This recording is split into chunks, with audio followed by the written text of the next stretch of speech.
Oh,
पुन्हा तो एक देव करून यावा, पुन्हा तो एक देव करून यावा, एक देव करून यावा, तो एक देव करून यावा. हे विना जीवा सुखनो, हे विना जीवा सुखनो, हे रती माईक दुःखाची जननी, हे रती माईक दुःखाची जननी. नाही आधी अंती अवस्था, नाही आधी अंती अवस्था. अविनाश करे आपुले आई, अविनाश करी आपुली आई, अविनाश करे आपुले आई, अविनाश करी आपुली आई. लागे मना पिते गोविंदा, लागे मना पिते गोविंदा, लागे मना पिते गोविंदा. हे रती माई के दुःखाची जननी, हे रती माई के दुःखाची जननी. नाही आधी अंती अवस्था, नाही आधी अंती अवस्था. कमले कमरने करे,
अपुला तो एक देव करून जावा,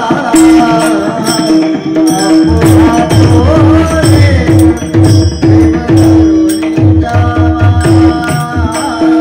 अपुला तो एक देव करून जावा, अपुला तो एक देव करून जावा. अपुला तो एक देव करून जावा, अपुला तो एक देव करून जावा, अपुला तो एक देव करून जावा, अपुला तो एक देव करून जावा.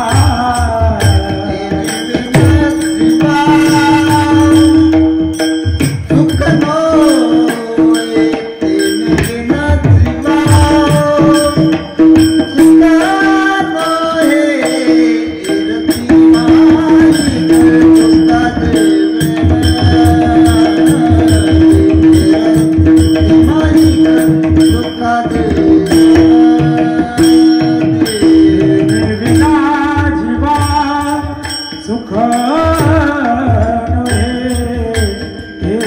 विना जीवा सुख नव्हे, रती माई दुःखाची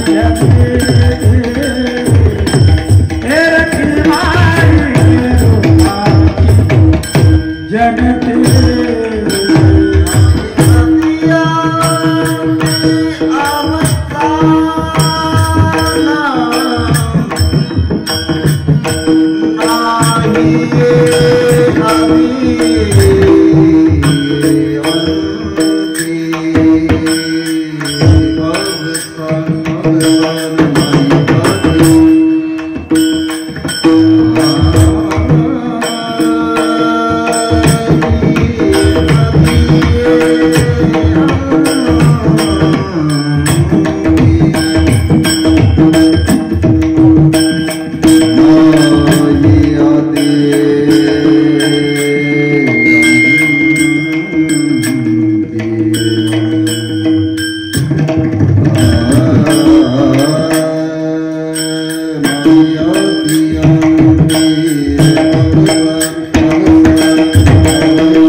आदि अति आवसा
तेने विना जीव सुख नोवे. येरते माईक दुःखाची जनती नाही आदि अंती अवसानी. अविनाश करी आपुली आयसे लावी मना पिस गोविंदाचे. तुका म्हणे एक मरणाची सरे उत्तमाची उरे कीर्ती मागे. येरते माईक दुःखाची जनती नाही आदि अंती अवसानी. नमो विठ्ठला राजया पांडुरंगा. नमो रुक्मिणी माऊली ज्ञान गंगा. नमो पुंडलिका. नमो चंद्रभागा. नमस्कार माझा रुक्मिणी पांडुरंगा.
बस याच्यापेक्षा माहित नाही.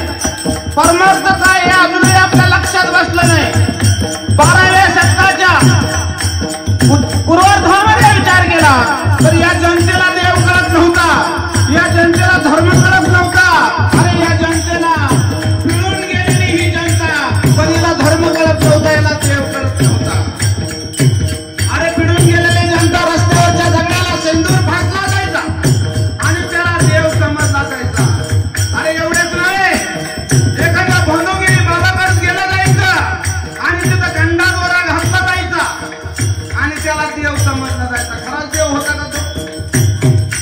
बाबांकडे गेला की त्याने 4 पायाची 2 पायाची कापायला सांगायचं, त्याला देव समजला जायचा. खरं होतं का ते?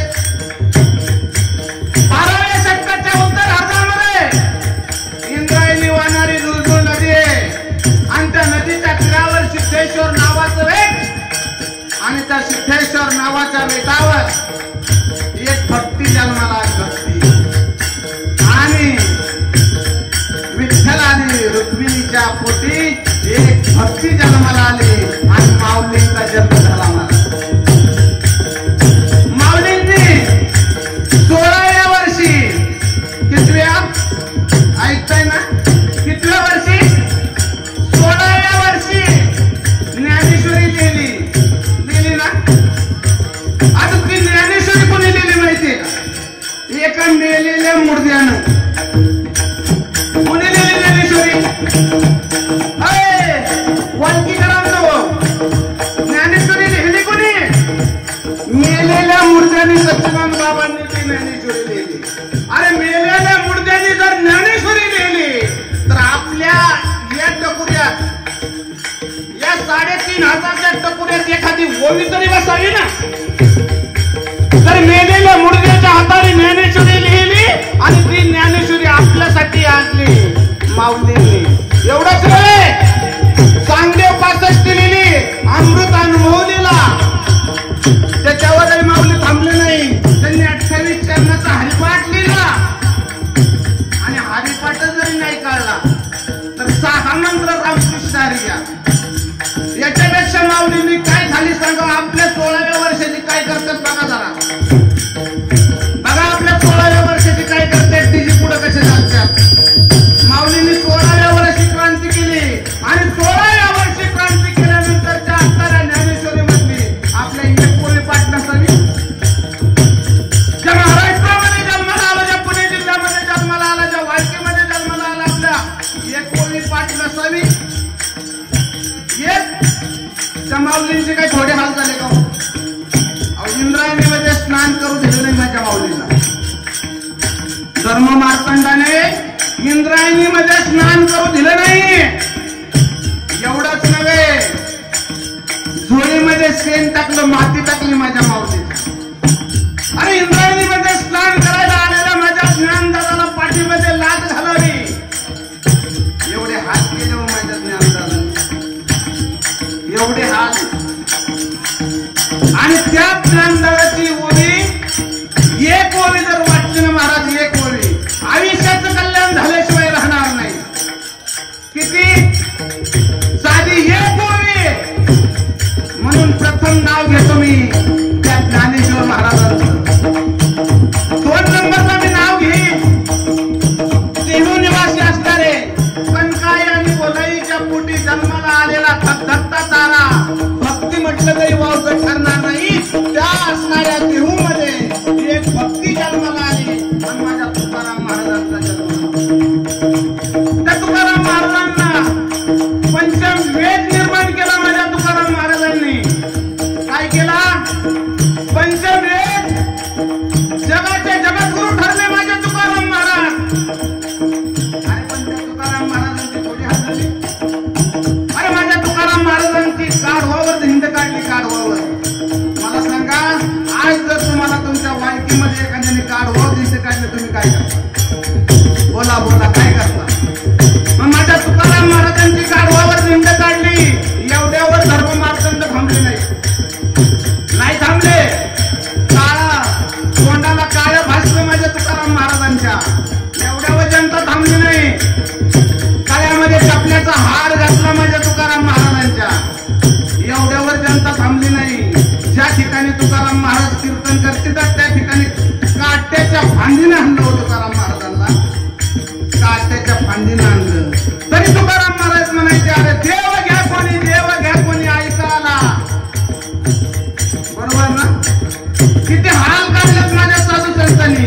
आणि आपल्या घरामध्ये नुसती बायको बोलली तर घर सोडून जाऊ काय? परमार्थ शिकवलं या साधू संतांनी आपल्याला. आज लक्षात ठेवा, तुकाराम महाराजांच्या घरामध्ये चूल पेटत नव्हती. अन्न अन्न करून त्यांचा मुलगा वारला महाराज. आपलं आहे तसं? आपलं तसं आहे? अरे ज्या लोकांनी तुकाराम महाराजांना भिक्षा मागून दिली नाही, ज्या लोकांनी तुकाराम महाराजांना इंद्रायणीमध्ये स्नान करून दिलं नाही, अरे ज्या लोकांनी तुकाराम महाराजांची गाढवावरून जिंद काढली ना, आज त्या तुकाराम महाराजांच्या चांदीच्या पादुका आहे. त्या चांदीच्या पादुका ठेवण्यासाठी चांदीची पालखी, चांदीचं पालखी ठेवण्यासाठी चांदीचा रथ आहे का नाही? तुम्हाला कळतंय ना मराठी? त्या तुकाराम महाराजांची पालखी ठेवण्यासाठी चांदीचा रथ आहे. आणि त्या चांदीच्या रथाला किती लाखाची बैलगाडी झुंपावी, बैल झुंपावी याच्यासाठी भांडणं आहे. आज माझ्या तुकाराम महाराजांना माझी बैल जोडी लागावी म्हणून लोकांची भांडणं आहे. एवढेच नाही, त्यावेळेस तुकाराम महाराजांना अन्न खाऊन दिलं नाही, पण आज माझ्या तुकाराम महाराजांच्या पादुकावर गावरान तुपाचा अभिषेक आहे. गावरान तुपाचा. म्हणून मी 2 नंबरला नाव घेईन माझ्या तुकाराम महाराजांचं. त्याच्यानंतर 16व्या शतकानंतर पुन्हा ही जनता पिळून गेली. परत या जनतेचे हाल व्हायला लागले. मुघलांनी हाल केले, नवे नवे बाहेरच्या देशांनी आपले हाल केले. भर दिवसा बापाच्या एकाच मुलीला उचलून जायचं, तिच्यावर अत्याचार केला जायचा. भर दिवसा आई एकाच मुलीवर बलात्कार केला जायचा. अरे भर दिवसा नवऱ्या एकाच बायकोवर अत्याचार केला जायचा. हे मात्र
वाळकी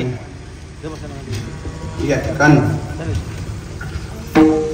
7 दिवसीय हरिनाम सप्ताह अखंड हरिनाम सप्ताह वर्ष 27 आणि या सप्ताहामध्ये दुसऱ्या दिवसाची सेवा माझ्यासारख्या पामराकडे आणि श्री हनुमान मंदिर श्री क्षेत्र वाळकी या ठिकाणी असणारा हा 7 दिवसीय सप्ताह आणि याच्यामध्ये माझी दुसरी दिवसाची सेवा दुसऱ्या सेवेच्या दिवशी आणि आदरणीय संतराज महाराज ट्रस्टचे अध्यक्ष आमचे दादा महाराज साठी पुढे बसल्यावर थोडासा दबाव आलाय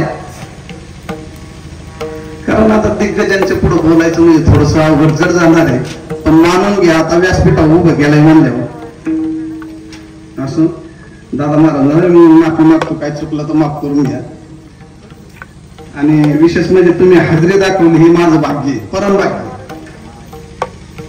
असा असणारा हा सप्ताह त्याच्यामध्ये गायक वृंदामध्ये मृदंगमध्ये आहे रंगभूषण संतोष महाराज भागवत शुभम महाराज कदम मंगेश महाराज शितोळे गायक वृंदामध्ये संतोष महाराज कोलते आनंद महाराज हंगर असे भाऊसूत वरपे ना राजू सेलार बापू टेंगले अण्णासाहेब माने संतोष बापू रणदवे पिराची वाडी थोरात मळा वाळकी समस्त ग्रामस्थ भंडनी मंडळ असा असणारा हा मोठा सप्ताह आणि याच्यात असणारी दुसऱ्या दिवशी सेवा अभंग तुकाराम महाराजांचा आहे तुकाराम महाराजांचा अभंग आपल्या सेवेसाठी घेतलेला आहे या जगामध्ये कुणीच कुणाला काही देत नाही सरकारचं दिलेलं पुरत नाही सरकारचं दिलेलं पुरत नाही आई बापांनी दिलेलं उरत नाही आणि संतांनी दिलेलं सरत नाही जीव परमार्थ करत नाही जीव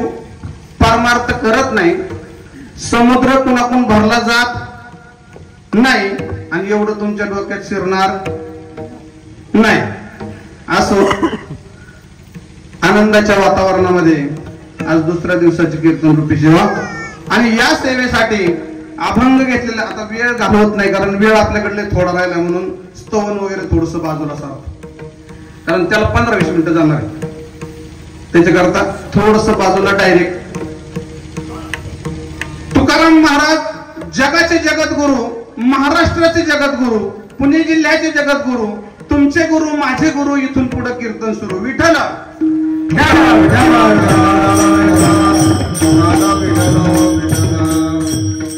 अभंग घेतलेला आहे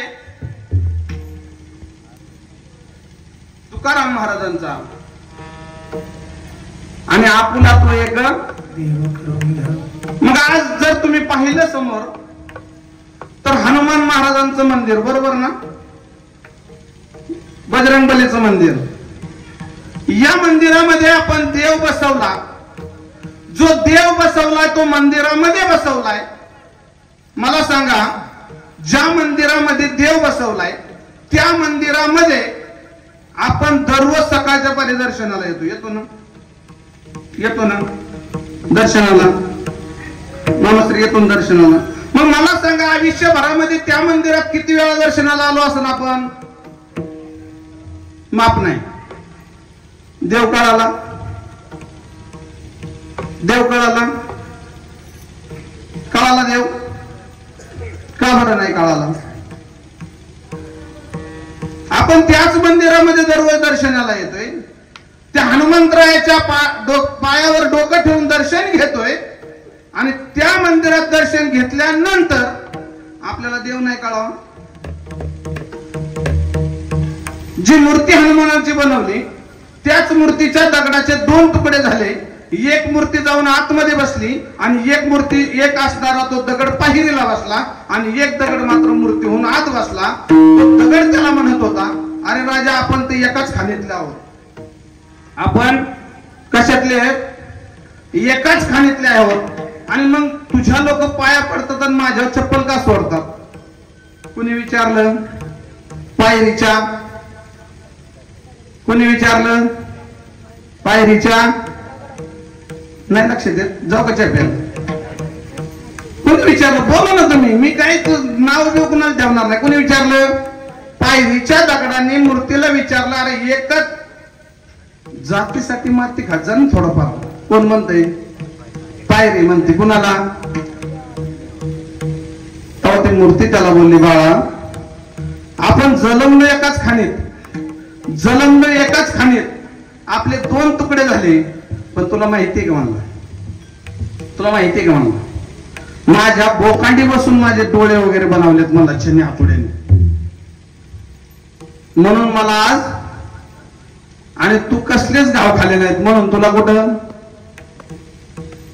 म्हणजे घाव खाल्ल्याशिवाय देव पण येत नाही. म्हणून तर लग्नाला आतून मूर्ती सांगते, बाबा रे, तू शनीचे घाव खाले नाही म्हणून तुला कुठं, तुझी जागा चपला ठेवायला, आणि मी शनीचे घाव खालेत म्हणून माझी जागा कुठं. पण आजपर्यंत देव पाहायला गेलो आपण, देव समजला आपल्याला? समजला? एक हरी आत्मा आणि वाया तू, तरी नाही लक्षात आलं. कालच्या शनिवारी दादा महाराज मी बाजारला गेलो. बाजारला 75,000ची गाय घेतली माझ्या जोडीदाराने. किती हजाराची? तुम्ही थोडस बोला बरं का. 75,000ची गाय घेतली, पैसे दिले, पावती केली, गाय गाडीत भरली आणि घरी निघायचं. गायीने उडी मारली, जाग्यावर गाडीत खालास झाली. कोण? कोण? जाग्यावर.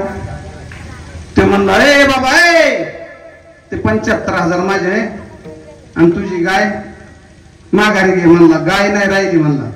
म्हणला येड लागलं का तुला? काय म्हणला तो? येड लागलं का म्हटला तुला? तू गाय काय बघून घेतली होती? म्हणला डोळे पाहिले होते. म्हणला आहेत का बघ. म्हणला शेपटी चांगली होती, हाय का बघ. पुढे म्हटला काळी बांडी होती. म्हणला हाय का बघ. तू ज्याच्याकडे बघून गाय घेतली होती ती आहे का नाही बघ. म्हणला कासले चांगली होती, सडामध्ये अंतर भरपूर होतं, सगळं काही छान होतं. म्हणला आहे का बघ. म्हणला आहे. मग म्हणला आता नाही न्यायची कस काय म्हणतो. म्हणला ती वाढूळ गेली. काय म्हणतोय तो? मग गाय गेलेली खरी का त्या टेम्पोत मेलेली खरी? गाय कोणती ते नाही लक्षात येत. त्याच्या खाली येऊन सांगू, माझ्या जोडीदाराची बायको वारली 1.5 महिन्यापूर्वी. जोडीदाराची खालच्या पातळीला येऊन सांगतो. आता एवढं नाही समजत मला, कुणी होकारच देण्याचं काय करू. जोडीदाराची बायको वारली. लय जीव जोडीदाराचा, लय जीव म्हणजे लय जीव. एका ताटात जेवायचे एवढा जीव दोघांचा. आणि बायको गेली. मला फोन केला, म्हणला महाराज बायको 4:30 गेली. म्हणून आता मी गेलो तिथं. गेल्यावर बायको कशी रडत बसला होता उशाला. मी त्याला म्हटलं, अरे सोन्या कशाला रडतोस आता? म्हणला महाराज 5च गेली. अरे म्हणलं कुठे गेली? म्हणलं अरे जी बायको तुझी पाहत होता तिथं तुझ्या जवळ बसलेली झोपलेली. तू जिच्यापाशी रडतोय, तू जिच्यापाशी रडतोय, म्हणलं बायको गेली, म्हणला महाराज पाठच गेली का? ते म्हणला सड पातळ होती, म्हणलं हाय का बघ. काळे भोर केस होती, म्हणलं हाय का बघ. अजून दात हालत नव्हते, म्हणलं हाय का बघ. लय नटायची, म्हणला नटली का बघ. सगळ्या गोष्टी झाल्यावर म्हणला महाराज पाठच गेली. मग गेलेली खरी का झोपलेली खरी? ऐ राजांनो, अरे गेलेली खरी का झोपलेली खरी? मग आपण प्रेम कुणावर करतोय? आपण प्रेम कुणावर करतोय? आपल्याला जेवढं दिसतंय ना दादा महाराज सगळं खोटं आहे महाराज. जेवढं डोळ्याने दिसतंय त्या सगळ्या गोष्टी खोट्या आहेत. तुमच्या इकडे सूर्य कुठं उगवतो? हा, पूर्वेला. मावळतो कुठं दादा महाराज? सूर्य उगवतो, सूर्य उगवतो, सूर्य मावळतो. अरे सूर्य कधी उगवत नाही आणि सूर्य कधी मावळतही नाही. हे पृथ्वी जी गोल फिरते ना त्याच्यामुळे आपला भास होतो. सूर्य उगवतो आणि सूर्य मावळतो. आणि हेच आपल्या डोक्यातून अजून तुझं आहे तुझं पाशी, पण तू अरे पैसा पैसा करून राजा फार जीवन घालवलं ना. आता तरी सुधारणा, आता तरी देव समजून घेणार राजा. अरे कुणाचे 50 गेले असतात, कुणाचे 40 गेले असतात, कुणाचे 20, कुणाचे 50, कुणाचे 60, कुणाचे 70 राहिले असतील थोडे. आता तरी पुढे हाच उपदेश आहे ना. नका करू नाश आयुष्याचा, नका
करू नाश थोडे राहिले, थोडे इथं बसणारे सगळे 7 दिवसात मरणारे.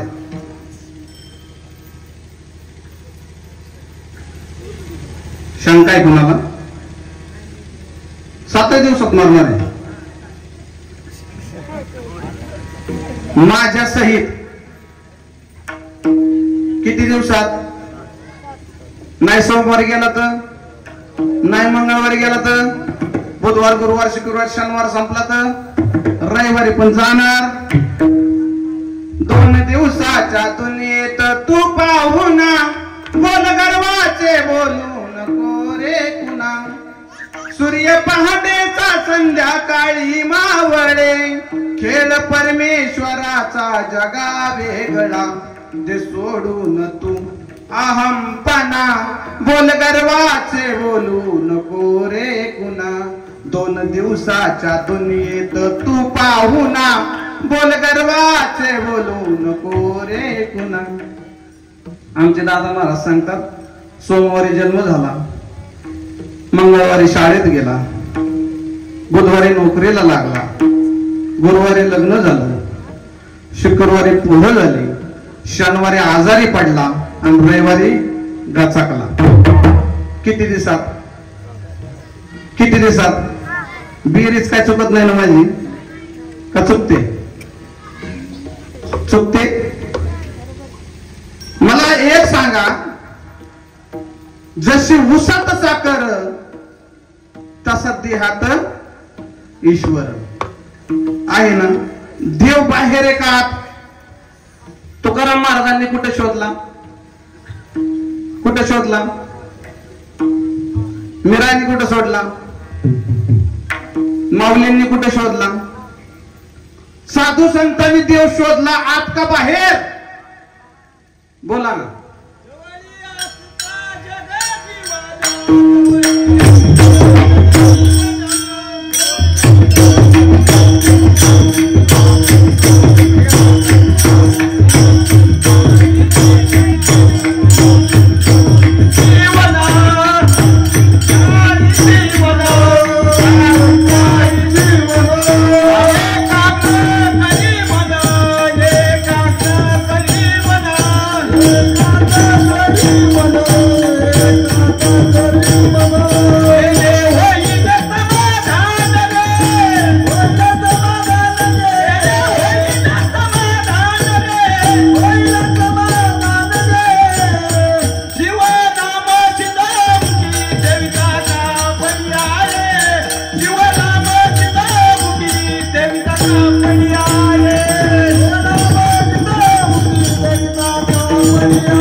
आताच आहे ना तुझा आहे तुझं पाशी, पण तू कधीतरी विश्वास ठेवायला शिका. कधीतरी मग देव आपलासा करायसाठी तुम्ही जी हनुमान महाराजांची मूर्ती बसवली, मग ज्या वेळेस मूर्ती आणायला गेलते, जेवढे गेले असतील तेवढे, किंवा तुम्ही आणले असतील तेवढ्या मूर्त्या, तुम्ही मूर्ती आणायला गेल्या त्या मूर्तीच्या बोकांडी कुणीतरी बसत, तो पिचकाऱ्या खाऊन तिथं थुकत असतो आणि तिथे छणीने घाव देत असतो त्याला, आणि ती मूर्ती तिथून नेत आणि तो काय म्हणतो माहिती का? पांढरं कापड आणा. तो पांढरं कापड आणाय सांगतो, मूर्तीच्या तोंडाला बांधतो. ती मूर्ती आपण इथपर्यंत वस्त्र उघडून बघत, इथं आल्यानंतर आपण ती राशीत पुरतो. कशात? ब्राह्मण सांगतो तिला राशीत झोपवा. कशात? दत्ताची मूर्ती झोपवली होती महाराज, कशात झोपवतात? राशीमध्ये झोपवतात. राशीतून काढल्यानंतर तो ब्राह्मण काय करतो माहिती का? एक हात मूर्तीच्या डोक्यावर ठेवतो पूजा करणारांचा, एक हात छातीवर ठेवतो. म्हणा मम आत्मना प्राण प्रतिष्ठा. काय म्हणतो माहिती का? तो आपला प्राण कुणात ठेवतो? त्या मूर्तीमध्ये. आणि नंतर तिला काय येतं? तिला देव पण येतं. तोपर्यंत येत मग कुठं शोधायचं आहे? अभंगाचं पहिलं चरण. आपुला तो एक देव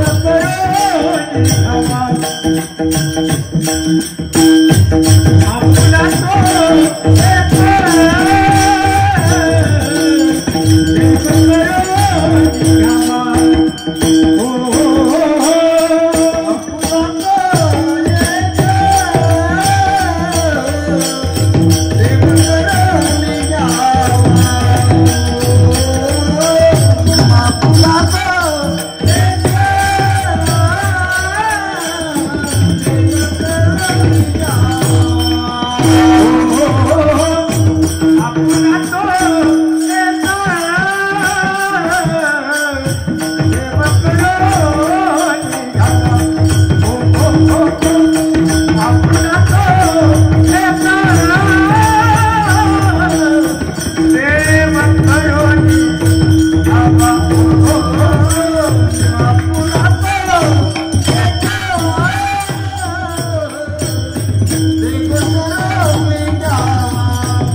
आलाय ना जन्माला, आपला आताच करून घ्या.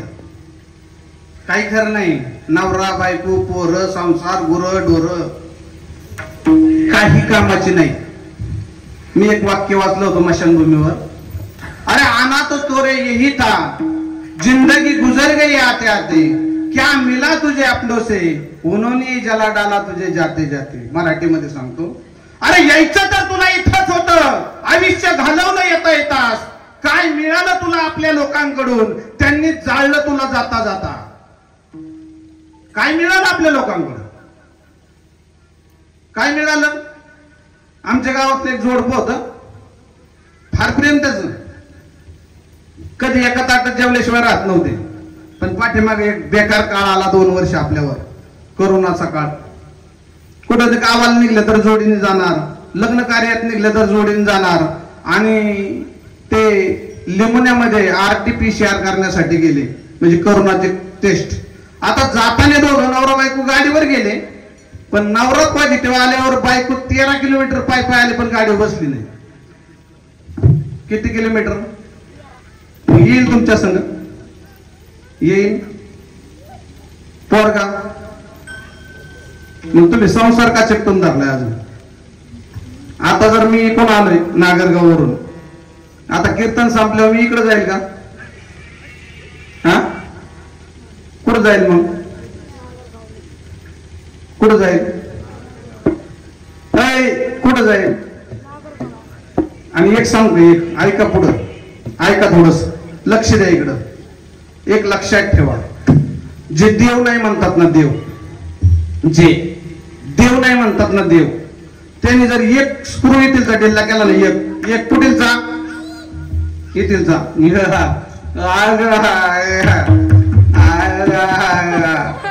कुठीलचा आई कुठीलचा इथीलचा एक स्क्रू ढिल्ला केला ना त्याने,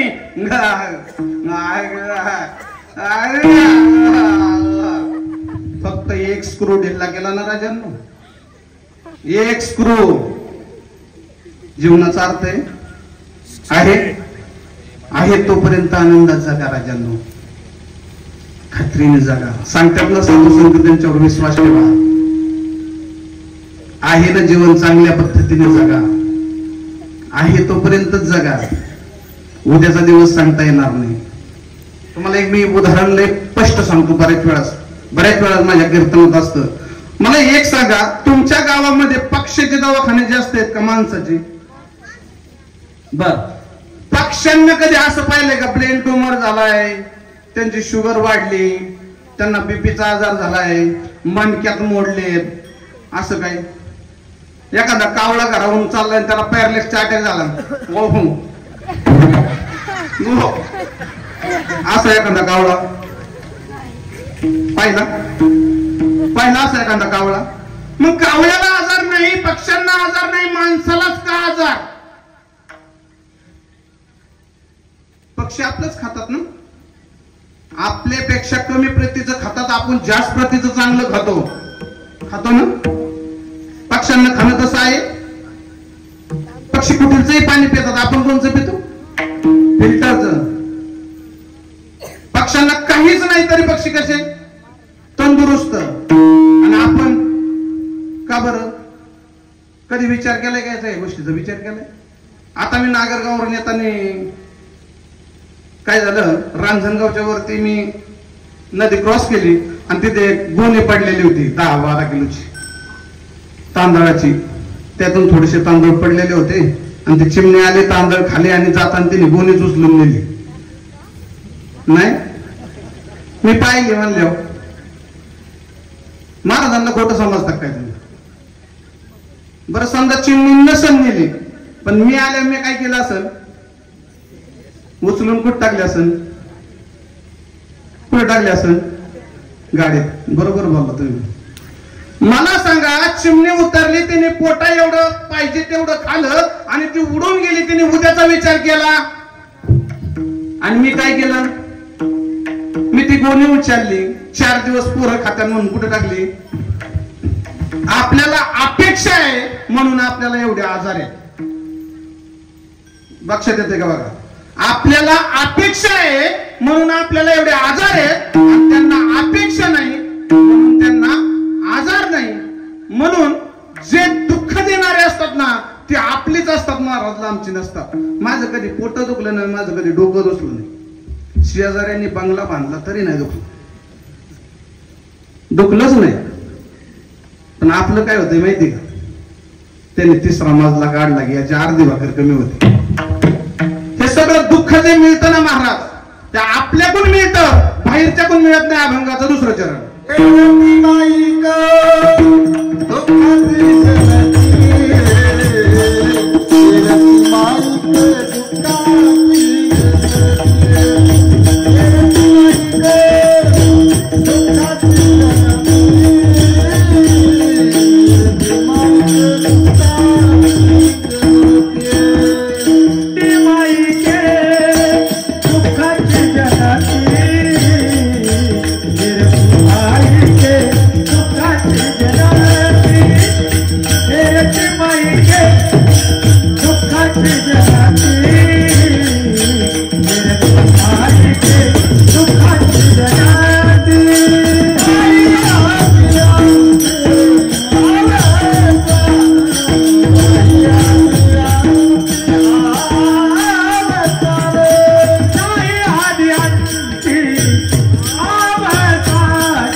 जेवढे आपले म्हणतात ना, आपली. माझं एक 2 मिनिटात उदाहरण सांगतो. लग्न झाल्यानंतर माझे 7 मुलं वारली. सत्य परिस्थिती आहे, ऐका. हे कुणाचं ऐकून सांगितलेलं नाही. त्याच्यात एकच जगला. त्याच्या 8वी मध्ये पारगावला रयत शिक्षण संस्थेमध्ये किडण्या गेल्या मुलाच्या. त्यावेळेस मला आपली कोण आणि बाहेरची कोण कळली, आणि त्या दिवसापासून माझं वागणंच बदललं दादा मला. ज्या बहिणी दरवर्षी दिवाळीला, राखी पौर्णिमेला हक्काने साड्या मागायच्या, त्यांनी फोन बंद करून टाकले. लोकांचं सांगत नाही, भाऊ होता माझा, जो रात्रंदिवस मला विचारल्याशिवाय कार्य करत नव्हता, त्याने दवाखान्यात यायचं बंद केलं. ऐकलं का? म्हणजे आपली कोण असतात ना ती त्यावेळेस कळतात. आणि सगळं करून मुलाला रुबी हॉलला ऍडमिट केलं. किडनी ट्रान्सप्लांटचं वेळ ठरली. मंडळीची किडनी म्हणजे बायकोची किडनी टाकायची फिक्स झालं. अभय सदरे डॉक्टर कडून ती बदलण्याची वेळ आली. त्यावेळेस हॉस्पिटलमध्ये मी, माझा मुलगा आणि माझी बायको तिघच जण होतो. त्यावेळेस कळतं आपलं कोण. कोणी संग येत नाही राजा, हे मी जवळून पाहिलेलं. जे आपले म्हणतात ना आपले, तेच आपल्याला दुःख देतात, लांबचे नाही दुःख देत. हे खरं सांगतोय महाराज, हे चुकीचं नाही काय. दादा महाराजांना माहिती आहे त्या गोष्टी. मुलाची किडनी ट्रान्सप्लांट केली 2014ला आणि 14ला ट्रान्सप्लांट केल्यानंतर विनंती करून सांगतो, आजपर्यंत व्यासपीठावर उभा आहे, कुठल्याही कीर्तनाचं कुठल्याही प्रवचनाचं आतापर्यंत पाकिट मागितलं नाही. आणि जोपर्यंत आहे तोपर्यंत पाकिट मागणार नाही. कारण माझ्या इथपर्यंत यायचं, माघारी जायचं डिझेल माझ्या गाडीत असतं. तुम्ही दिलं तरी आनंदी, नाही दिलं तरी आनंदी. कारण जगणं कळालं मला. कारण मी सांगतो, ज्या मुलाची किडनी ट्रान्सप्लांट केलेली 11 वर्ष आज झाली, 11 वर्षामध्ये ज्या मुलासंग जेवढ्या किडनी ट्रान्सप्लांट झाल्या तेवढ्यातला एकही जागला नाही. आणि माझा मुलगाही चांगला आहे, माझी बायकोही चांगली आहे, आणि त्याला 2 मुलं बी झाले, त्याचं लग्न बी झालं. दादा महाराज ही पुण्य फक्त या परमार्थाची, या परमार्थाची. म्हणून सांगतो राजांनो, आपला फक्त देव करा, कुणी संग नाही येणार. पाण्यामध्ये होडी असते, पाण्यामध्ये होडीत पाणी असतं का पाण्यात होडी असते? मला सांगा. पाण्यात होडी असते, पण होडी पाणी घेते का आतमध्ये? तसंच संसारात आपण राहायचंय. संसार एकदम चांगल्या पद्धतीने करा, बायकोला चांगल्या पद्धतीने सांभाळा. अरे बायकांना नवऱ्याला चांगल्या पद्धतीने सांभाळा, मुलाला चांगल्या पद्धतीने सांभाळा. आपलं कर्तव्य, ते कर्तव्य मात्र सोडू नका. असोनी संसारी जीवे देव,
मला मुलगी नव्हती, मी दत्तक मुलगी घेतली.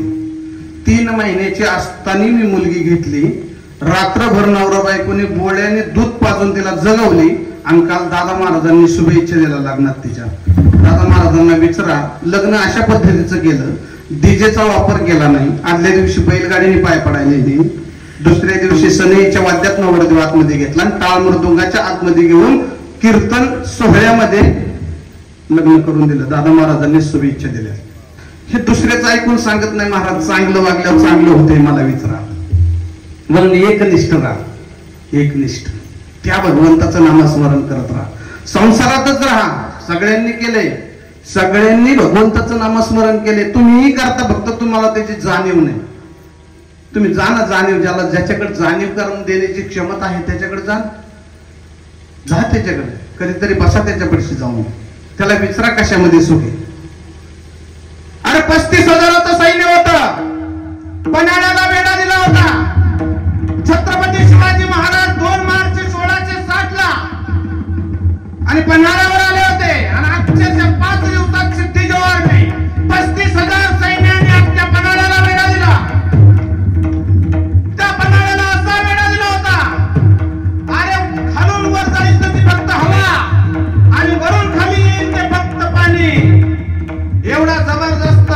आणि एवढा जबरदस्त त्या शामीने त्या असणाऱ्या पन्हाळ्याला लावले होते सिद्धी जोहर. छत्रपती शिवाजी महाराज पन्हाळ्यावर वर आलेले होते. आता जायचं कसं हा प्रश्न छत्रपती शिवाजी महाराजांच्या मनात आला.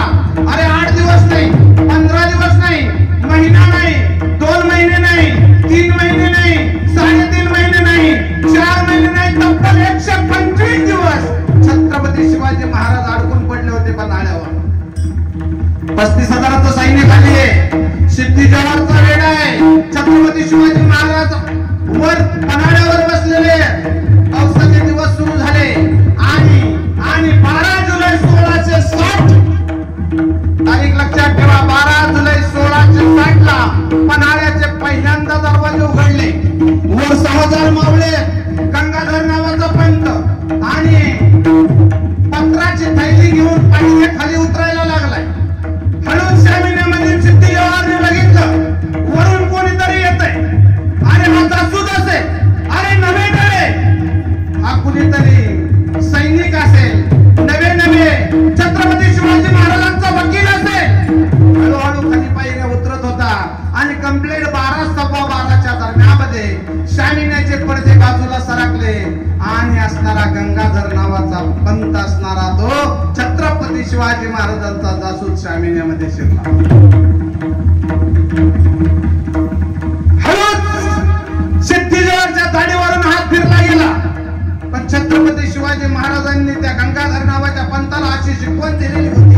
अरे एखाद्या काळ्या मुलीचं लग्न जमवायला जावं आणि बापाने आपली नजर खाली झुकवावी, त्या पद्धतीने गंगाधर नावाचा पंत त्या शामिनीमध्ये घुसला होता.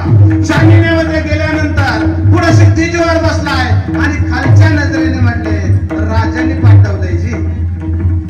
काय म्हटला? राजांनी पाठवलंय. आणि ते पत्र उघडलं आणि महाराजांच्या हस्ताक्षर ते मुद्रा होती आणि त्याच्यावर लिहिलं होतं काका तुम्ही 4 महिने झालेत आमच्या पायथ्याशी आला. मी तुम्हाला घाबरलो काका, म्हणून तुमची गाठ घेऊ शकलो नाही काका. पण ऐका ना काका, तुम्ही माझ्या वडिलांच्या ठिकाणी घेतलेले गडकिल्ले तुम्हाला माघारी देऊन टाकू. आम्ही तह करू काका, आम्ही तह करू.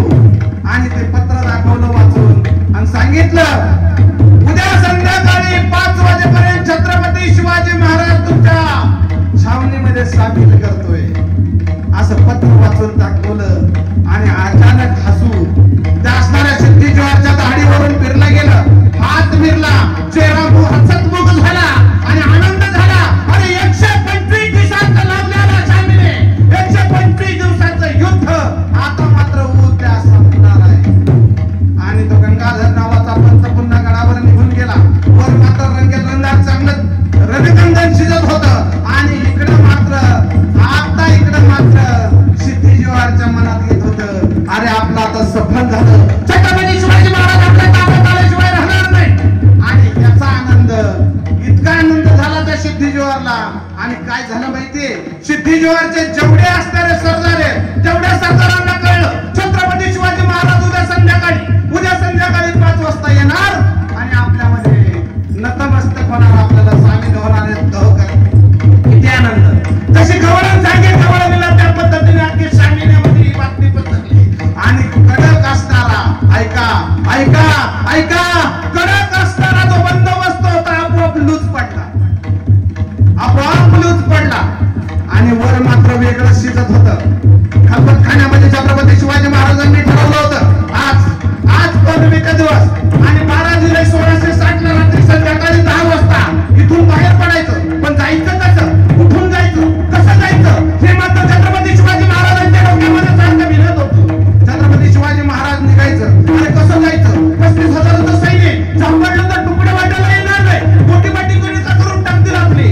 करायचं काय या चिंतेमध्ये छत्रपती शिवाजी महाराज मनाला खात होते. पण त्याच गडावर असणारा एक उमदा मुलगा त्याला जवळ बोलावला आणि त्याला विचारलं अरे माझ्यासारखा दिसणारा एखादा आहे का आपल्या गडावर. आणि अलगत असताना त्या माजी प्रभूंनी सांगितलं आणतो की जे. त्याला समोर आणला. अरे त्या शिवाकाशीदाला समोर आणला. अरे राजाने आपला अंगरखा काढला त्याच्या अंगावर घातला. अरे शिव तलवार काढली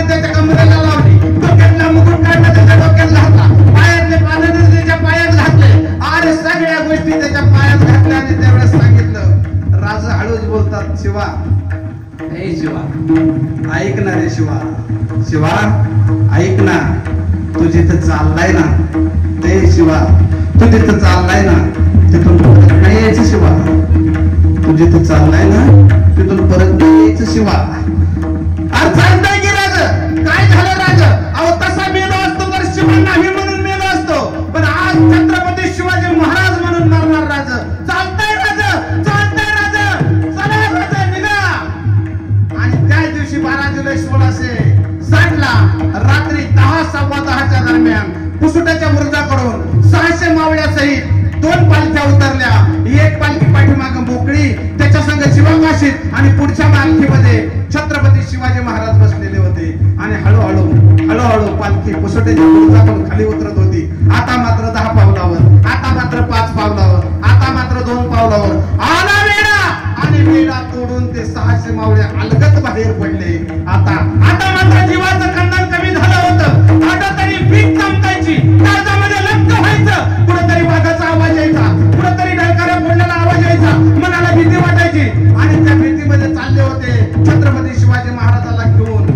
हे राजे शिवाजी महाराजाला घेऊन विशाळगडाकडे पळत होते. परंतु अचानक वीज चमकली आणि कुठेतरी 2 डोळे दिसले.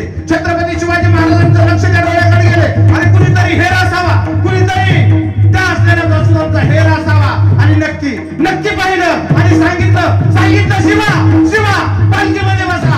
आणि त्या सिद्धी जोहारच्या छावणीकडे दाखल व्हा.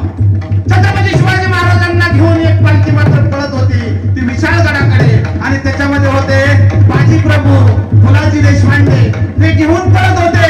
आणि मात्र 15 सैन्यासहित असणारा शिवाकाशीत पादल्या पालखीमध्ये दमल्या पावलाने कुठे निघाला होता?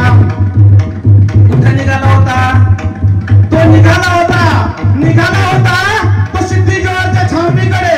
आणि कळालं सिद्धी जोहारला छत्रपती शिवाजी महाराज पळाले. कहां गया शिवा, किधर से गया, इतनी पूछ क्या कर रहे थे?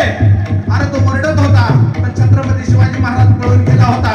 आणि असताना सिद्धी जोहारचा असताना जावाई सिद्धी महसूदला सांगितलं जा आणि छत्रपती शिवाजी महाराजांना पकडून माझ्या पुढे आण. रात्रीची वेळ 1-1:30च्या दरम्यान 2000 पायदळ, 1000 घोडदळ घेऊन आणि सिद्धी महसूद निघाला. आणि सिद्धी जोहारचा जावाई, लाडका जावाई सिद्धी महसूद आणि छत्रपती शिवाजी महाराजांना 2च्या दरम्यान पकडलं गेलं. पण छत्रपती शिवाजी महाराज नव्हतेच, ते होतात शिवकाशीत. पण दिसत होता शिवाजी महाराजांसारखा, ते घेऊन माघारी आला.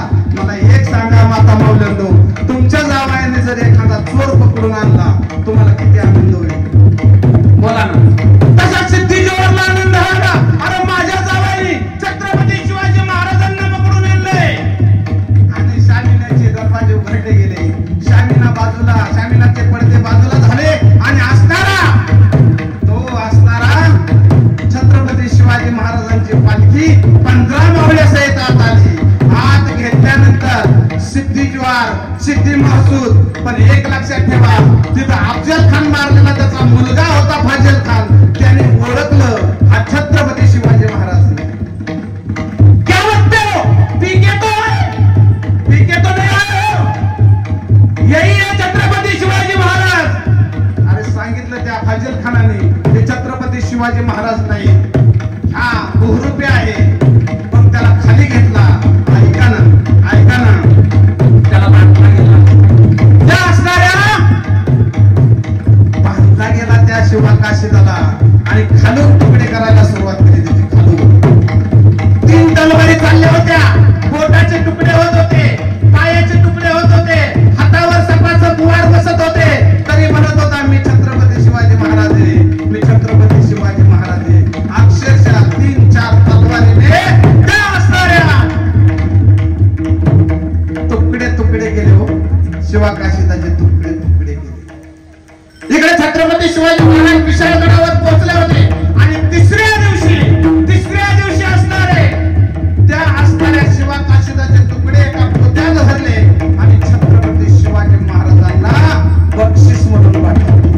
छत्रपती शिवाजी महाराज विशाळगडावर बसले होते. आणि कुणीतरी येऊन सांगितलं, राज आपला शिवा आला.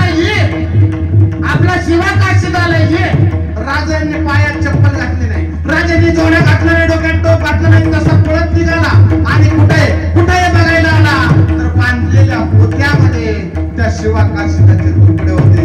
अजून अजून अजून माहित नाही लोकांना शिवा काशीदाचं काय झालं, पण शिवा काशीदाचा अंतविधी राजांनी तिथे केला. शिवा काशीदाचा अंतविधी तिथे केला. शिवा काशीदाचं दस्तक्रियाविधी तिथे केली. आणि ते सगळं झाल्यानंतर राजांनी नेबापूरला प्रश्न पाठवला. एक पत्र पाठवलं. नेबापूरच्या पाटलांना सांगितलं, पाटील आम्ही स्वतः येत आहोत तुमच्या नेबापूरला. आणि राजांना कळल्यानंतर राजांनी जाऊन घरी सांगितलं शिवा काशीदाच्या, छत्रपती शिवाजी महाराज आपल्या घरी येतात. किती आनंद झालाय शिवा काशीदाच्या आईला, शिवा काशीदाच्या बायकोला. आणि छत्रपती शिवाजी महाराज येणार हे पत्र आलं होतं गावच्या पाटलाला. छत्रपती शिवाजी महाराज ज्या दिवशी यायचे होते त्या दिवशी ठेवणीतली साडी त्या आईने त्या सुनाला नेसायला दिली होती. शेजाऱ्या पाजाऱ्यांनी बांगड्या भरल्या होत्या आणि एवढी सजवली होती शिवा काशीदाच्या बायकोला, एवढी सजवली होते. पंचारतीचे ताट घेऊन दरवाजात उभं होती. छत्रपती शिवाजी महाराज नेबापूरमध्ये आले. नेबापूरमध्ये पाटलाची इथं आले. पाटलाची इथं आल्यानंतर धनगराच्या आळीला आले. धनगराच्या आळीला निघाले आणि डायरेक्ट ते आले ते शिवा काशीदाच्या आळीला. आणि शिवा काशीदाच्या दरवाजा पुढे येऊन छत्रपती शिवाजी महाराज उभे राहिले ना, ते असणारी शिवा काशीदाची बायको पंचआरतीचं ताट घेऊन छत्रपती शिवाजी महाराजांना ओवाळायला आले. छत्रपती शिवाजी महाराजांना ओवाळायचं तेवढ्यात आतून आईने आवाज दिला, सुनबाई नको ओवाळू. काय झालं? माझ्या सासूने मला नटवले, ठेवणीतली साडी दिली, बांगड्या घालायला लावल्या, नाही तर सजवलंय, छत्रपती शिवाजी महाराजांना ओवाळायला ताट पुढे घेतलंय. आणि सासूबाई म्हणतात नका ओवाळू. परत पाठीमागून आवाज आला, सुनबाई नका ओवाळू. आणि नका ओवाळू म्हटल्यानंतर ते ताट मैत्रिणींच्या हातात दिलं आणि त्या शिवा काशीदाची बायको पाय आपल्या घरात निघून गेली. घरात निघून गेल्यानंतर शेजारच्या मुलीने राजांची आरती ओवाळली, पंचारती ओवाळली. राजांना घरामध्ये घेतलं आणि त्या शिवा काशीदाच्या आईने टाकायला एक घोंगडी टाकली आणि छत्रपती शिवाजी महाराज त्या घोंगडीवर बसले. आणि राजे सहज आईला म्हणायचे, आई आई अरे पोरगी आलती ना ओवाळायला, अरे आलती ना ती ओवाळायला, ओवळून द्यायचं ना तिला. काय अडचण होती आई, ओवळून द्यायचं ना तिला. अगं ओवळून द्यायचं होतं ना. अहो ती शिवा काशीदाची बायको आहे, मग चालत होतं ना आई, ओवळून द्यायचं ना तिला.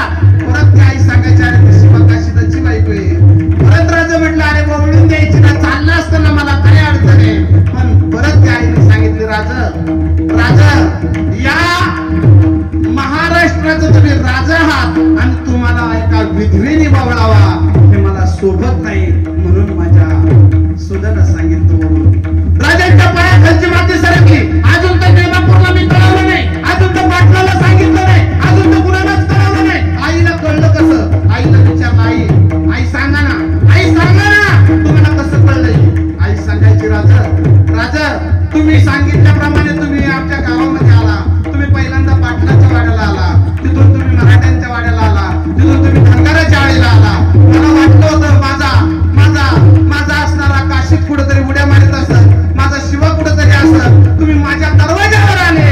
तेवढेचही मला वाटलं की माझा मुलगा तुमच्या पाठीमागे भाला घेऊन असेल, तलवार घेऊन असेल, पण माझा मुलगा दिसला नाही. ज्यावेळेस तुमच्याकडे येत होता ना माझा मुलगा, त्यावेळेस सांगायचं मला, आई अगं एक दिवस मी राजांना घरी आणन ना, एक दिवस राजाला घरी आणन. आणि आज जर माझा मुलगा तुमच्या पाठीमागे उभा असता तर मला ओरडू सांगितलं असतं, आई राजा आलाय बघ, राजा आलाय, आई राजा आल्यात गाई, राजा आल्यात बघ ना, आई राजा आल्या, असं माझा मुलगा म्हणला असता. पण तो मुलगा मला दिसलाच नाही. याचा अर्थ मला समजला की माझा मुलगा या जगात राहिला नाही. आता मात्र माझ्या सुनाने तुम्हाला ओवाळणं योग्य दिसत नाही. किती योगदान दिलं सांगा, किती योगदान दिलं सांगा ना. आपण आहे का तसं?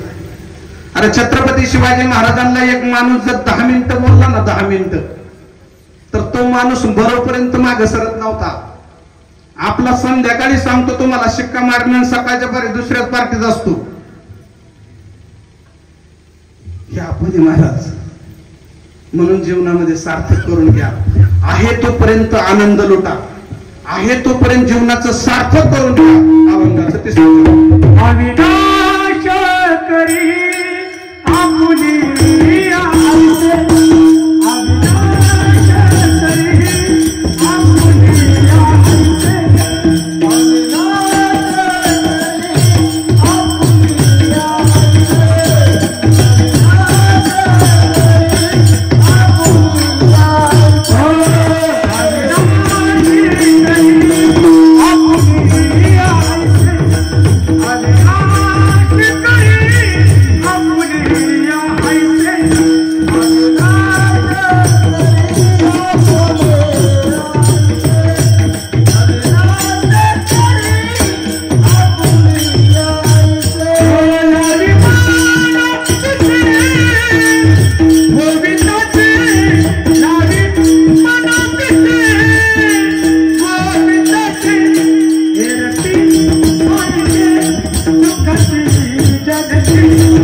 त्या भगवंताचं कसं पिस लागलं पाहिजे. जसं छत्रपती शिवाजी महाराज पन्हाळ्यावर 125 दिवस फक्त त्याचं नामस्मरण करत होते, मी इथून कसा सुटेल, आणि त्यांनी त्याला साथ दिली. त्या पद्धतीने तुम्हाला नाही देणार का? नाही देणार. साधू संत कुणाजवळ गेले, तुम्ही जर भगवंताचं नामस्मरण केलं तर देव तुमच्या संग बोलणार नाही. नाही बोलणार? बोलन का नाही? बोलन बोलन का नाही? आई तुम्ही म्हणता महाराज काय हसवी ना गड्या.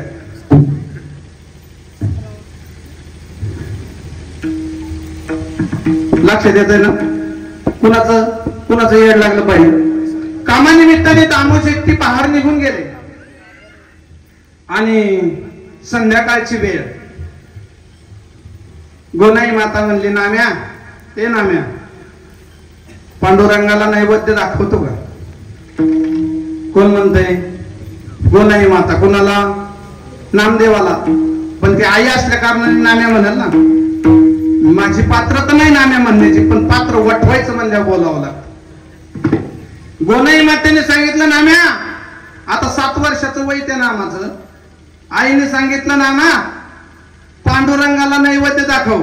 काय आनंद नामदेवाला महाराज, काय आनंद नामदेव महाराजांना.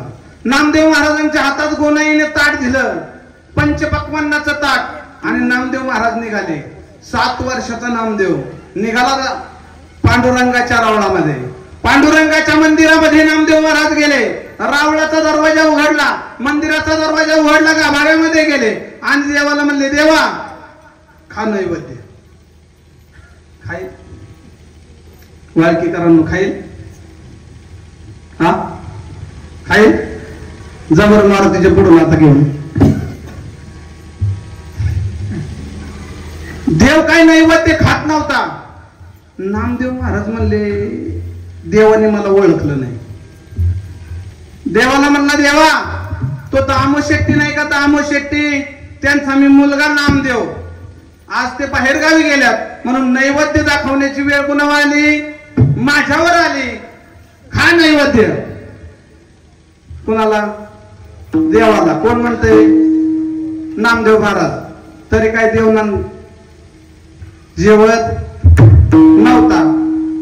नामदेवाला वाटलं माझा बाप दरवाजा लावून देवाला जेवायला घालत असेल, म्हणून नामदेव महाराज असणारे बाहेर आले आणि त्या असणाऱ्या गाभाऱ्याचा दरवाजा बंद केला आणि फटीतून पाहत होता कसा जेवतोय देव. आता कसा जेवतोय देव? जेवण काय? जेवले नाही देव. नामदेव महाराजांनी पुन्हा रावळाचा दरवाजा उघडला आणि देवाला म्हणले, देवा आता नैवेद्य खातोय का नाही खात ते सांग. रडायला लागले महाराज. 7 वर्षाचं वय नामदेव महाराजांचं. म्हणले, माझ्या पाया आली देव जेवत नाही. देवाला सांगितलं, देवा जर नैवेद्य नाही खाला तर तुझी पायरी आणि माझं मस्तक तुला जेवावं लागेल. जसं डोकं पायरीवर आपटायचं तसं देवाने टुनकुनी उडी मारली नामदेवाचे महाराज. पाषाणाची मूर्ती थरथर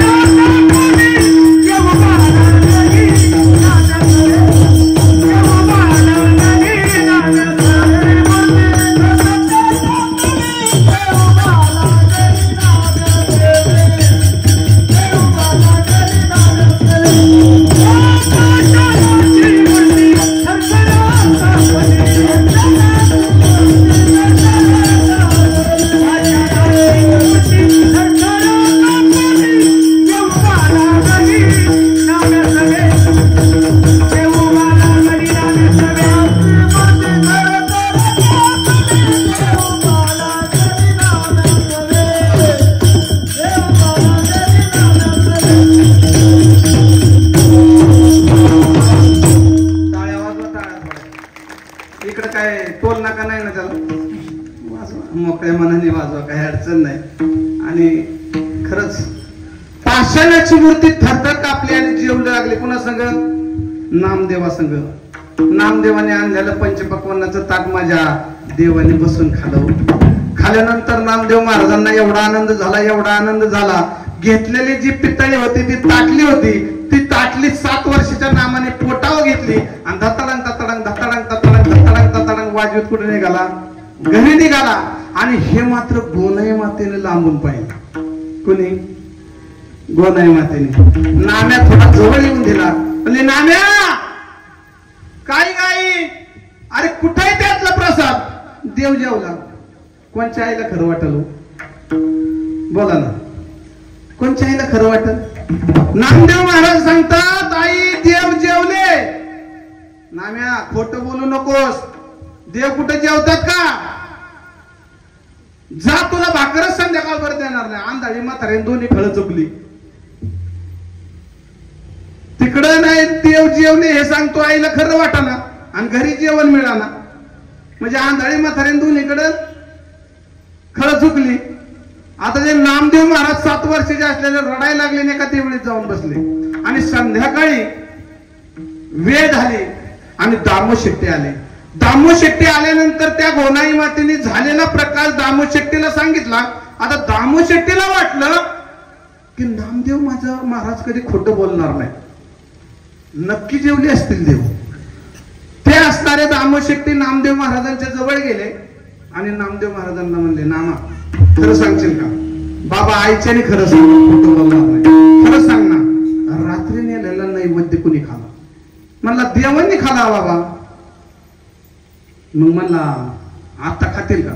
काय नाही खाणार बाबा, आता काय त्यांना भूक लागणार नाही काय? मग नामा चल ना घेऊन. प्रसादाचं ताट पाठोपाठ दामोशेट्टी आणि गोनाई माता निघाली पांडुरंगाच्या मंदिरात. गाभाऱ्याचा दरवाजा उघडला आणि देवाला म्हणले, देवा उतरा खालीन जेवा. आता देव मनातल्या मनात म्हटले, नाम्या अरे तू रात्री एकटा आला होता म्हणून मी तुझ्या समोर जेवलो, आता तू सगळं प्रजेच घेऊन आलाय, कसं जेवणार? ते मला माहित नाही देवा. आता तुम्हाला जेवावं लागतंय आणि आता तुम्ही नाही जेवले तर माझ्या आईचा गैरसमज आहे की रात्रीचा प्रसाद मी खालाय. रात्रीचा प्रसाद मी खालाय, देवा तुम्हाला खावा लागते. देव म्हणला, ना मग येडा झाला का तू? दामोशेट्टी बघते बाहेरून. देवा मला काय माहित नाही तर माझं मस्तक आणि तुझी पायरी.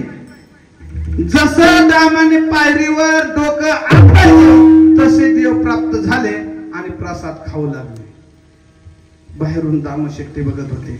अहो जसे हातातली काठी खाली पडावा ना तसं दामोशेट्टीने आपलं शरीर पांडुरंगाच्या पुढे अर्पण केलं आणि दामोशेट्टीने सांगितलं, 12 वर्ष तुझं उपवासी मारिले, आज जेवविले नाम देवा. देवा 12 वर्ष तुला उपवासी मारलं रे मी. किती वर्ष? 12 वर्ष देवा तुला मी उपवासी मारलं आणि आज माझ्या नामाने तुला जेवायला घातलं. काय माझ्या नामाचा अधिकार आहे? आणि जेवायला घातलं देवाला. आणि दामोशेट्टी, गोनाई माता आणि नामदेव महाराज घरी निघून गेले. पण गोनाई मातेने सांगितलं नामा, हे नामा ऐक ना, ऐकणार आहे नामा. काय गाई आपल्या घरी देव जेवायला येतील का? कोण म्हणते? गोनाई माता म्हणते नामदेवाला नामा, अरे देव घरी जेवायला येतील का? आई म्हणला स्वयंपाकाला लाग. कोण म्हणते? 7 वर्षाचा नामदेव कोण म्हणतोय आई स्वयंपाक करायला लाग. आणायची जबाबदारी माझ्याकडे लागली. आईने स्वयंपाक करायला थाटमाट मांडला.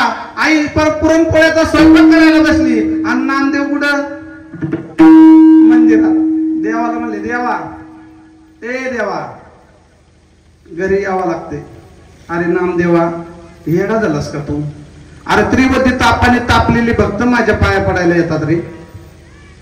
गांजलेले भक्त माझ्या पाया पडायला येतात नामदेवा. मला घरी येता येणार नाही. मला बाकीचं माहित नाही. मी आईला स्वयंपाक करायला सांगितलंय. देवा घरी जेवायला यावं लागल. अरे नामा येडा झालास का रे? कसं येता येईल मला? आणि मी जर घरी आलो तर या जागेवर उभं राहायचं कोण? कोण उभं राहायचं नामा? एक काम करतोस का नामदेवा? तू माझ्या जागेवर उभं राहतोस का? कोण म्हणतंय? कोण म्हणतंय? पांडुरंग सांगतोय नामदेवाला, नामदेवा माझ्या जागेवर उभं राहतं का? आणि नामदेव म्हणला का नाही राहणार देवा? राहणार नाही मी तुझ्या जागेवर उभा. देव नामदेवा संग बोलायला लागले. नामदेवा, हे नामदेवा इथं भरपूर लोक येतात. जीवनामध्ये गांजलेली पेडलेली त्रिविध तापाने तापलेली सगळी लोक माझ्या पाया पडायला येतात. भरपूर मोठी रांग लागते. कुणी पेढे आणतात, कुणी सफरचंद असतं, कुणी खायला भरपूर आणतं. खायला बघून हसते ना नामा. इथं उभं राहिल्यावर हसायचं नसतं. इथं उभं राहिल्यावर बोलायचं नसतं. इथं जो उभं राहिला ना आणि मोठी जागा मिळल्या माणसाने खालच नाही पाहिजे का? बर का? जागा चांगली मिळेल ना, खालच्या भाषेत सांगतो, जी खुर्ची चांगली मिळेल ना, खुर्ची मला खाल्लं नाही पाहिजे. कोणीच नाही खाल्लं पाहिजे. कारण ती जागाच तशी असते. मग तिथं खाल्लं नाही पाहिजे. आणि मग नामदेव म्हटला महाराज देवाला म्हणला चालेल. देव खाली उतरले आणि देवाने आपले कपडे नामदेवाला घालायला दिले. अरे तिथंच माझ्या नामदेवाचा उद्धार झाला. तिथंच झाला. पण नामदेवाने सांगितलं देवा तू घरी चाललाय, जेवण केल्यावर तिथं बाता मारीत बसतील, तिथं बोलत बसतील आणि सकाळ काकड्याची वेळ होईल. काकड्याच्या टायमाला मला जमणार नाही. देवाला लगेच माघारी ये. देवाने सांगितलं नामदेवा घाबरू नको, हालू नको. कुणी तुझ्या तोंडात पेढा घातला तरी बोलू नको. तुझ्या ओळखीचं कुणी आलं तरी त्याला ओळख देऊ नको. स्तब्ध राहायचं बरं का नामदेवा. नामदेवाने सांगितलं राहतो, काय अडचण नाही. नामदेव उभा राहिला. इकडे देव निघून गेले जेवायला गोनाई मातेच्या इथं. जेवण करायला बसले आणि तिकडच नादवले. पहाटेची वेळ झाली आणि काकड आरती. आता ते पडवे असतात महाराज, त्यांनी काही एकाला बडवलेलं असतं का? बडवे महाराज आणि काकड आरती घेऊन आले. आणि तो काकडा काय आपल्यासारखा असा करंगळीवाणी नसतो, तो मनगटावाने असतो. आता तो काकडा पेटवला आणि सकाळची काकड आरती चालू झाली. पण एक जण बडवा म्हटला अहो ती काकड आरती पुढे घे ना. म्हणले मुख दिसत नाही पांडुरंगाचं. आता ती काकड आरती पुढे घेतली की एक जण म्हणला आज जरा पांडुरंगाचा चेहरा जरा काळ वाढल्यासारखा दिसतोय. आता म्हणला नाम ओळखलं काय नको मला यांनी. पण ती काकड आरती ओळखत असताना दुसरा एक जण म्हणला अहो त्यो शिंप्याचा नाही का, त्यो शिंप्याचा तो नामदेव तो नाही आला ना की देवाचा चेहरा असाच होतो मला. काकड आरती संपली, निघून गेले. आणि निघून गेल्यानंतर त्यांनी गाभाऱ्याचा दरवाजा बंद केला. आणि बंद केल्यानंतर रुक्मिणी माता आली, म्हटली विठ्ठला चला बाहेर क्रीडा करायला. आता हा नामदेव थरथर कापायला लागला. मला आई साहेब मी पांडुरंग नाही, विठ्ठल नाही. म्हणले कोण येतोस? म्हणले नामदेव. म्हणले नामा आणि तू ह्या जागेवर उभा. तेवढ्यात पांडुरंग आले. मला एक सांगायचे याच्यामधून की नामदेवाचा उद्धार झाला तसा तुमचा उद्धार होणार नाही. काय होणार नाही? तुमचा पण उद्धार होईल, पण तुम्ही ती भक्ती केली पाहिजे. त्या देवाचं नामस्मरण केलं पाहिजे. सद्गुरू असा करून घेतला पाहिजे की तो सद्गुरू तुम्हाला देवापर्यंत पोहोचवेल. अहो इथं तुम्हाला एवढे भारी सद्गुरू भेटल्यात. खरं सांगतो, खरं खरं संतराज महाराज ट्रस्टचे असणारे नामदेव महाराज, अरे जा कधीतरी जाऊन बसा, 10 मिनिटं बोला, तुमच्या जीवनाचा उद्धार झाल्याशिवाय राहणार नाही. सुखदुःखाच्या गोष्टी विचारू नका. बायको काय करते ना, आई काय करते, पोराचं लग्न होईल का, पुरीचं लग्न होईल का, पैसे मिळतात का, हे असलं नका विचारू. गेल्यानंतर महाराजाजवळ बसा, 2 मिनिटं चांगल्या पद्धतीने विचारा, महाराज माझा जीवनाचा उद्धार कसा होईल. महाराज चांगलंच वाक्य तुम्हाला सांगून जीवनाचा उद्धार केल्याशिवाय राहणार नाही. विठ्ठल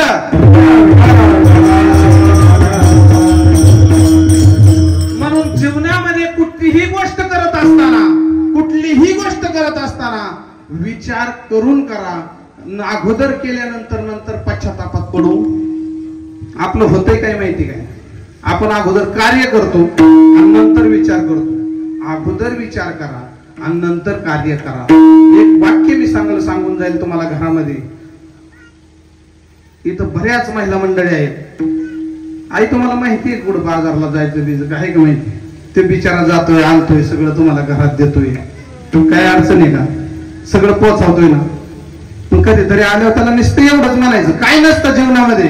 आल्यानंतर म्हणायचं लय थकलेत का हो, पाणी देऊ का तांबर, बस खुश. काय लागते त्याला, काय अडचण आहे. तुम्ही कधीतरी घरी गेल्यानंतर बायकोला म्हणणार ते तुमच्यासाठी सगळं सोडून आलेलं आहे, घरदार संसार सगळं सोडून तुमच्यासाठी आलेली. कधी तेरा जेव्हा जेवायला बसल्यानंतर त्याला सहज म्हणायचं काय भाजी छान केली का आज. किती वाक्य सोपं आहे मला सांगा, किती वाक्य सोपं आहे. नुसतं फक्त म्हणायचं काय भाजी छान केली का आज, पण ती इकडं तिकडं बघून म्हणा. काय व्हायचं त्या दिवशी ती भाजी शेजारची आणलेली नसावा. जर ती भाजी शेजारची आणलेली असेल ना, ती म्हणून मूर्त्या 20 वर्ष घातली भाजी तवा गोड नाही लागली ना, आज शेजारची आणल्यावर चांगली लागली का.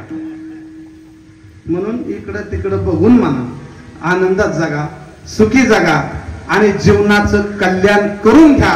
सगळ्यांनी हात वर करा, भगवंताचं नाम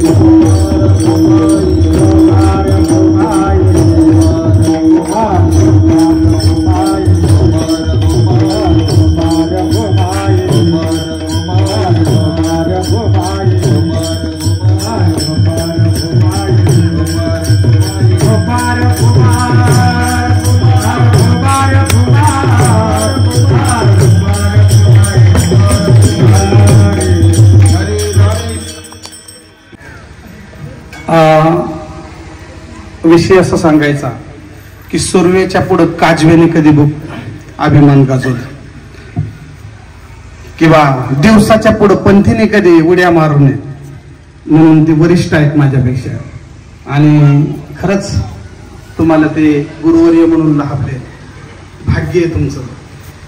साक्षात आदरणीय सुरेश महाराज साठेचेत महाराज. नाही, कालचं जे कीर्तन महाराजांचं ऐकलं ना, अक्षरशः डोळ्यातून पाणी चाललं होतं पाहिजे. कारण ते भाव, ते बोलणं, फक्त ते महाराजांचं डमी नाही म्हणता येणार, साक्षात दिसत होते ते. आणि ते वरिष्ठ आहेत माझ्यापेक्षा. मी काय उड्या मारावं त्यांच्या पुढे, काही नाही माझं. हे सगळं श्रेय त्यांना जात. जीवनामध्ये चांगले सद्गुरू करून घ्या. आणि एक लक्षात ठेवा, मी जी बोलतोय ते वाक्यकर माझ्या लक्षात घ्या बर का. ऐका, देवळात गेल्यानंतर देव भेटेल का नाही मला माहित नाही. देवळात गेल्यानंतर देव भेटेल का नाही मला माहित नाही. पण अशा साधू संतांची सेवा केल्यावर देव भेटल्याशिवाय राहणार नाही. हे मात्र सत्य वाक्य डोक्यात ठेवा आणि त्या पद्धतीने कार्य करा. जीवनामध्ये आनंदी राहा, सुखी राहा, आनंदात राहा.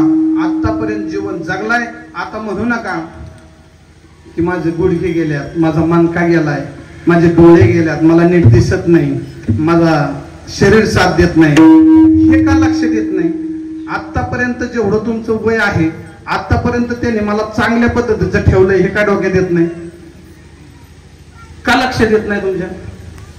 तुम्ही आता म्हणता गुडघा गेला डोळा गेला डोळ्याने दिसत अरे जेव्हा चांगलं होतं तेव्हा नीट पाहिलं नाही तो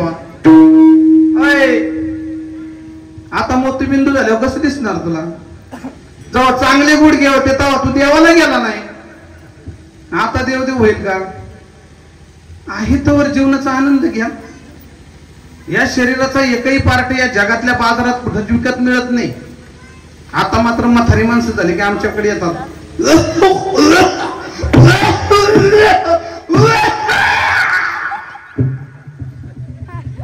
बाबा ओ बाबा याच्या गुडघ्याच्या व्हील मेंट गेलेल्या 15 मिनिटाला 3 फूट सरकतोय तो असा आणि मग म्हणतो बाबा मला वारीत अरे काय करतो राजा जेव्हा चांगला होता तेव्हा नाही वारीत आला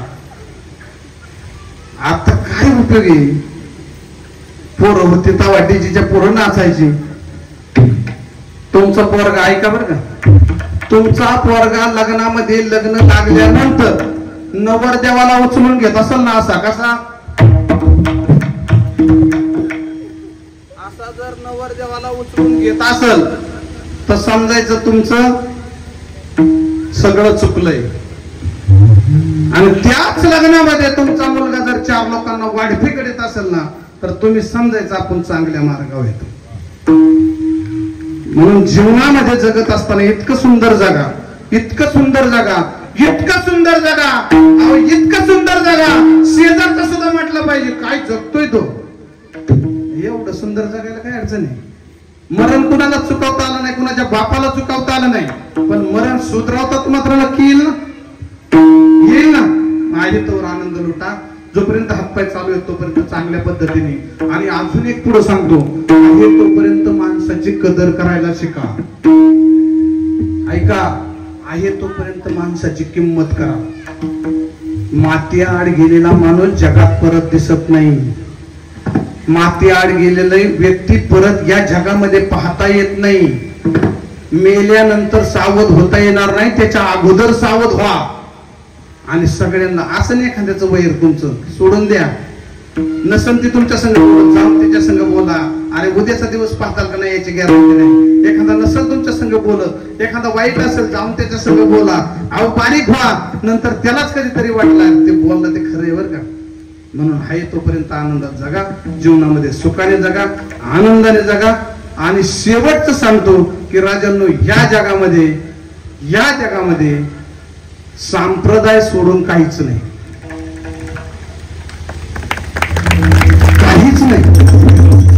संत सोडून काहीच नाही म्हणून आहे तोपर्यंत प्रत्येकाचा आदर करा आहे तोपर्यंत सगळ्यांना सन्मानाने जगवा एवढंच सांगतो ज्ञानेश्वर